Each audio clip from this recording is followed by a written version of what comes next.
이상민 전 국민권익위 부위원장입니다.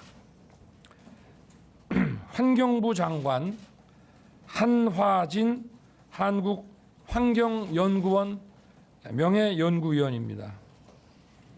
해양수산부 장관 조승환 전 해양수산과학기술진흥원장입니다.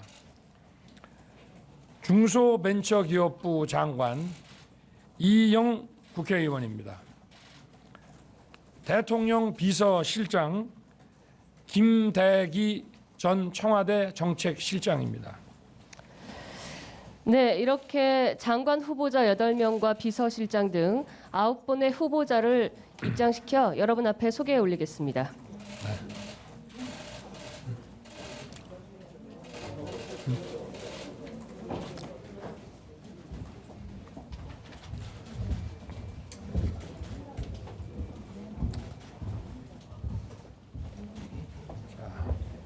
네, 우리 김인철 총장 인사 한번 드리시죠. 네. 고맙습니다. 김인철 전 외고대 총장은 8년간 한국 외대 총장을 지냈으며 한국사립대학 총장협의회 회장을 거쳐 한국대학교육협회 회장을 역임한 분입니다. 교육 현장의 풍부한 경험을 바탕으로 교육 정책에 대해 개혁적인 목소리를 낸 교육자이십니다. 교육부 개혁과 고등교육의 혁신을 통해 4차 산업혁명 시대를 준비하고 자라나는 아이들과 청년 세대에게 공정한 교육의 기회와 교육의 다양성을 설계해 나갈 적임자라고 판단했습니다. 네.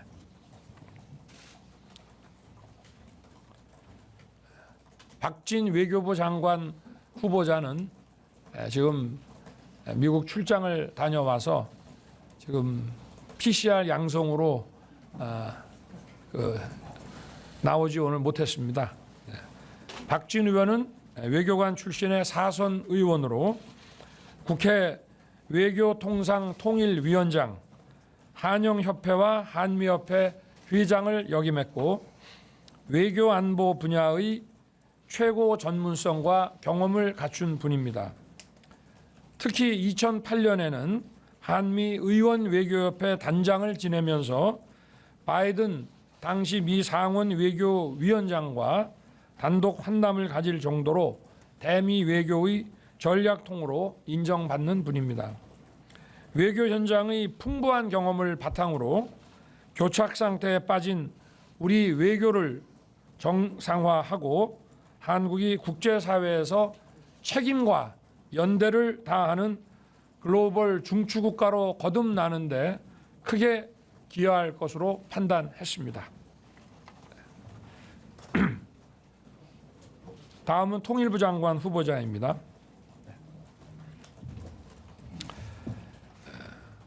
중도 실용 노선을 견지해온 권영세 의원은 국회 통일외교통상위, 국회 정보위원장과 주중대사를 역임했습니다. 통일 외교 분야의 전문성과 풍부한 경륜을 바탕으로 북핵 문제는 물론이고 원칙에 기반한 남북관계 정상화로 진정한 한반도 평화 시대를 열어갈 적임자라고 판단했습니다.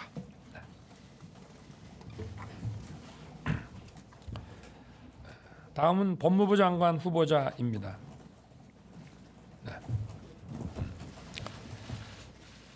한동훈 후보자는 20여 년간 법무부와 검찰의 주요 요직을 두루 거쳤고 수사와 재판, 검찰제도, 법무행정 분야의 전문성을 쌓아왔습니다. 앞으로 법무행정의 현대화 그리고 글로벌 스탠다드에 부합하는 사법 시스템을 정립하는 데 적임자라고 판단했습니다.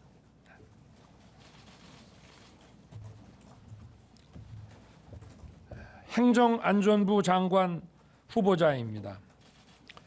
이상민 후보자는 판사 출신 법조인으로서는 드물게 다양한 행정 경험을 쌓아온 분입니다. 국민권익위원회 부위원장, 중앙행정심판위원회 위원장을 역임하며 국민의 권익 향상과 공공기관의 청렴도, 공직자의 윤리의식 제고를 위해 헌신해 왔습니다. 명확한 원칙과 예측 가능한 기준으로 투명하고 효율적인 공직 인사와 행정을 구현할 적임자라고 판단했습니다.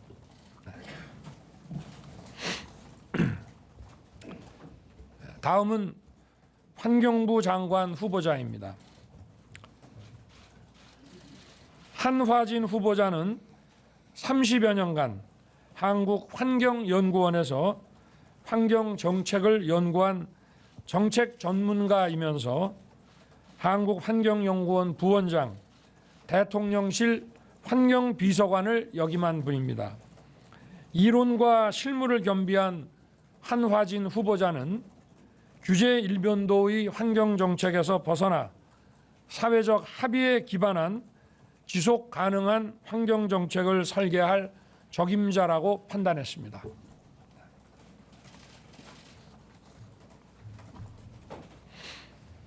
다음은 해양수산부 장관 후보자입니다.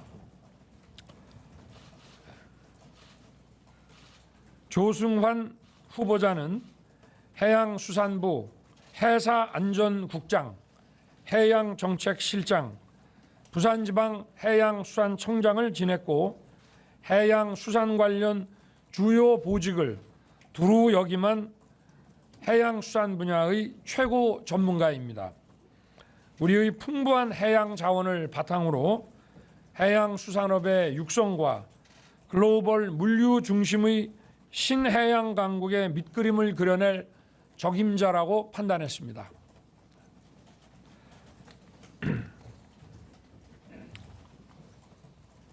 다음은 중소벤처기업부 후보자입니다. 오늘 이영 의원은 미국 출장 중이어서 이 자리에는 참석하지 못했습니다.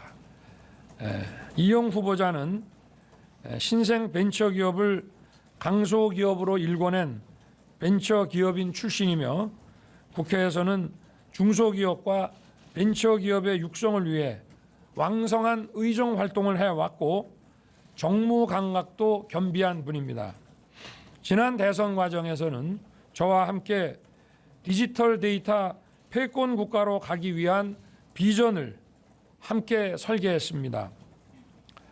우리 경제와 일자리의 보고인 중소벤처기업이 한 단계 더 도약하고 성장할 수 있도록 뒷받침할 수 있는 적임자라고 판단했습니다.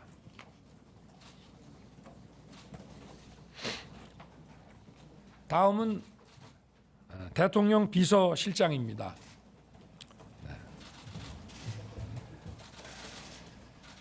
김대기 실장은 정통 경제 관료로서 청와대 경제수석과 문체부 차관, 통계청장을 역임했습니다.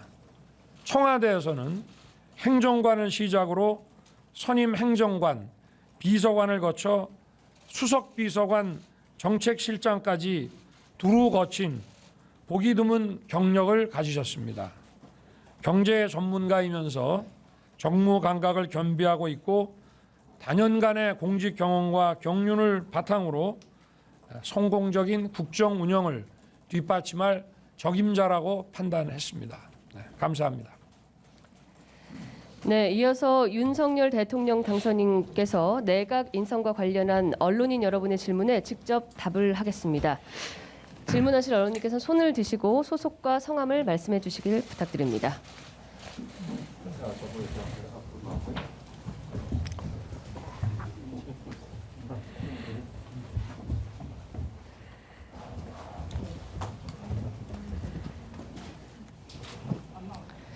마이크 좀 교체해 주십시오. 네, 당선인 연합뉴스 이은정입니다. 오늘 인선 중에서 한동훈 법무부 장관 후보자에 대해서 좀 파격적이라는 평가가 나오는데 초대 법무부 장관으로 이제 한 후보자를 지명하신 구체적인 이유 궁금하고 향후 법무부 장관으로서 어떤 역할 기대하시는지 좀 설명 부탁드리겠습니다. 한동훈 후보자는 뭐 수사와 이런 재판 같은 법 집행 분야뿐만이 아니라 법무행정 또 검찰에서의 그 여러 가지 기획 업무 등을 통해서 이 법무행정을 담당할 최적임자라고 저는 판단했고 절대 파격 인사는 아니라고 생각합니다. 그리고 유창한 영어 실력으로 또 다양한 그 국제 업무 경험도 가지고 있고 그렇기 때문에 아마 제가 주문한 것은 이 법무행정이 경제 발전을 뒷받침할 수 있는 그 법무행정의 현대화 그리고 글로벌 스탠다드에 맞는 이런 사법제도를 정비해 나가는데 적임자라고 판단했습니다. 네.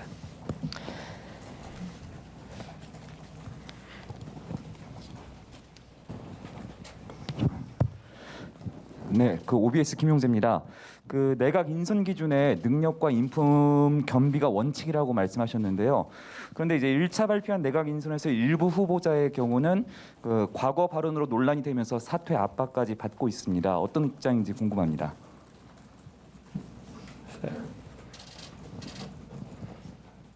저는 뭐 듣지 못한 얘기인데 그 뭐 무슨 문제가 있으면 취재를 해서 보도를 좀 하시면은 제가 살펴보겠습니다. 네. 예, 한 분만 질문을 더 받도록 하겠습니다.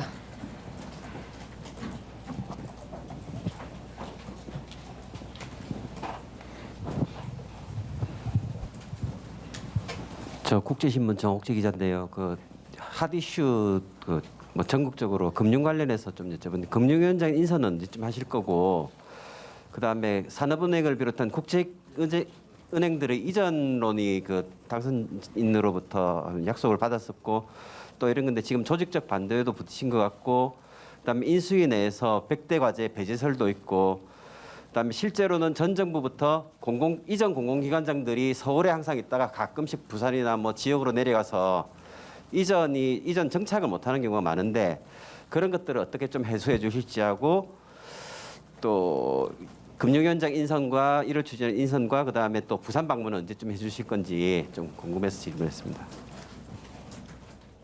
금융위원장은 당선인 신분에서 국회에 청문 요청을 하는 대상이 아닙니다. 그래서 그거는 다른 인사가 좀 진행이 되고 어느 정도 마무리된 후에 검토하도록 하겠습니다. 네, 이렇게 협조해 주셔서 감사드립니다. 당선인의 추후 일정 때문에 이 정도로 질의를 마무리하고 후보자들과 함께 질의응답을 이어가도록 하겠습니다. 윤석열 당선인께서 퇴장해 주시면 되겠습니다. 네.